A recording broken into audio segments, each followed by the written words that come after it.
From Upper Michigan Source, this is your Sports on Demand for Wednesday, August 7th. I'm Mike Ludlum. The Upper Peninsula Golf Association tournament has put one round in the books at Terrace Bluff in Gladstone. Last year's champion, Hunter Eichhorn of Kearney NATO, is not able to defend his title this year. The Marquette University golf team is in Scotland. Pretty good excuse if you ask me. Let's go to hole number 11, par 3, measuring about 179 yards. University of Detroit golfer Bryce Douglas from Terrace Bluff with the tee shot. And he should be reasonably happy, put himself in birdie position. Moments later, Chris Rhodes of Red Fox Run at K.I. Sawyer with his tee ball, and also a very good effort. In fact, even better, maybe 5 feet from the flagstick.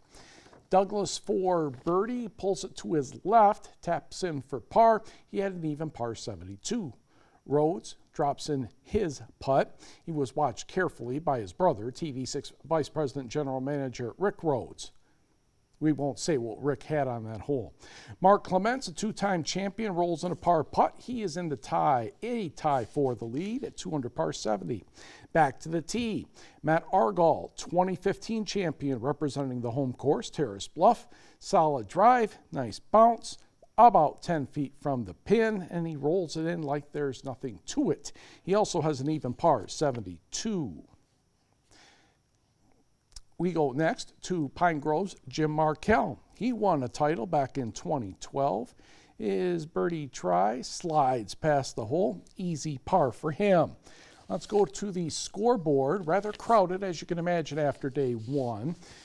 Clements is tied with two Delta County golfers, Brian Robinette and Rudy Peterson, at 2 under 70.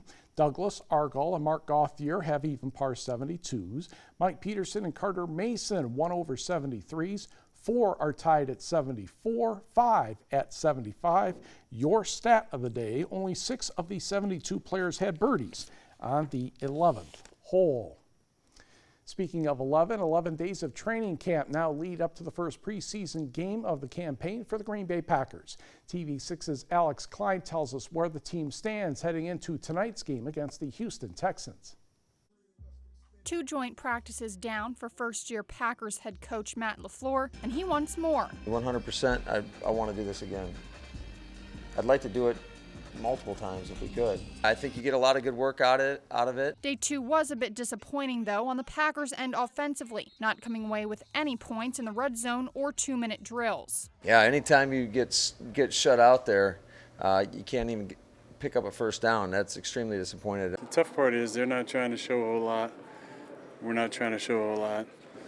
So there wasn't a ton of diversity in the plays or in the defensive schemes. And corner Jair Alexander says for the Packers defense, we haven't seen anything yet.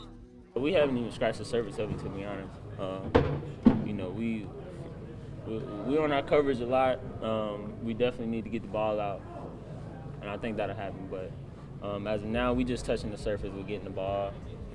It's not up to the standard that we want for ourselves. So we're going to change that. The Packers will have Wednesday off ahead of their game Thursday with the Texans. That game right here at Lambeau Field. Game time is set for 8 o'clock Eastern, 7 p.m. Central. In Green Bay, I'm Alex Klein, TV6 Sports. Former Michigan Tech football coach Tom Curley has been recognized by the MTU Honorary Alumni Award. Curley was the Huskies head coach from 2006 to 2016. He had a record of 70 and 44 in those 11 seasons. Curley arrived at Tech in 2000 as the associate head coach and offensive coordinator before taking over the top role. He helped the Huskies win the school's second ever GLIAC football title in 2012, and 2 years later the Huskies earned just the program's second ever berth into the Division II playoffs with a 9-2 record. In 2010, Curley earned the GLIAC Coach of the Year award after taking a 2-8 team the year before and turning it into a playoff contender at 8-2. Curley was instrumental in facilities improvement for the program. Synthetic turf was installed in 2008. New stadium seating was constructed in 2018 with more improvements scheduled for later this year. The new facility will be named Sherman Field at Curley Stadium in honor of Tom and his father Ted, who served as Tech's athletic director and football coach. The Hancock native holds a bachelor's degree in physical education from Winona State and a master's in athletic administration from Central Michigan University.